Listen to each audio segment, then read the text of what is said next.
आस्था channel पर सुन रहे हैं, फेसबुक यूट्यूब पर सुन रहे हैं, या इस खगड़िया नगर में श्रवण कर रहे हो, तो जरा ध्यान से सुनना।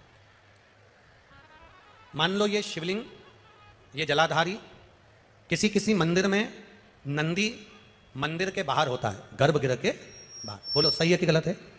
अब जरा समझ लेना बहुत अच्छे से हैं।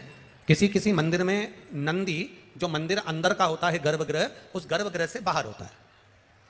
किसी किसी मंदिर में नंदी का जो शिवलिंग होता है भगवान का, उसके सामने जो जलाधारी होती है, नंदी उसके सामने होता है। बोलो करें दर्शन? किसी किसी मंदिर में नंदी, शंकर भगवान में मंदिर में अगर छोटी जगह है तो साइड में भी नंदी हो जाता है। करें दर्शन? कहीं कहीं शिवलिंग है, जलाधारी है, सब कुछ है, गणेश जी नहीं है, कार्तिकेय जी नहीं है, पार्वती जी नहीं है, केवल शिवलिंग है, जलाधारी है और नंदी है। करें हैं दर्शन? किसी किसी मंदिर में केवल शंकर भगवान का स्वरूप विराजमान है, शिवलिंग विराजमान है, नंदी नहीं है। तो शिव महापुराण की कथा यहां वर्णन कर रही है, उसको जरा समझिएगा। शिव पुराण कहती है, भगवान शंकर का चरित्र कहता है, शिव तत्व कहता है कि जिस मंदिर में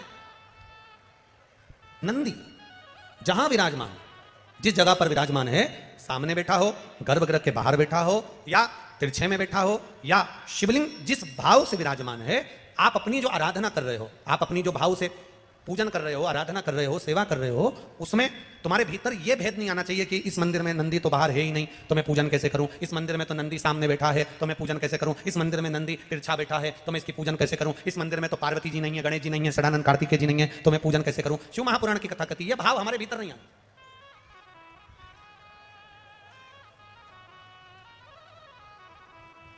शिव का ओटला, ओटले से मतलब है कि कहीं कहीं वृक्ष के नीचे भगवान शंकर बैठे रहते हैं, तो वहां मंदिर नहीं होता, केवल एक ओटला है, केवल ओटला, और उस पर शिवलिंग रखा हुआ है।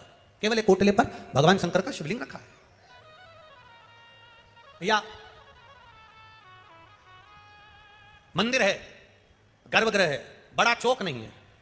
शिव महापुराण की कथा कहती है, जहां पर शंकर भगवान विराजमान होते हैं, जहां शिवलिंग रखा हुआ होता है, जिस ओटले पर शंकर भगवान का शिवलिंग विराजमान होता है, जिस गर्भगृह में शंकर भगवान का शिवलिंग विराजमान होता है, अगर वहां नंदी का भी तुमको दर्शन नहीं हो रहा है, वहां नंदी तुम्हें दिखाई नहीं पड़ रहे हैं, तो भी तुम यह मानकर चलना कि बिना नंदी के शंकर भगवान वहां बैठा ही नहीं है। ओटले पर भी अगर बैठा है तो नंदी की पीठ पर ही बैठा है।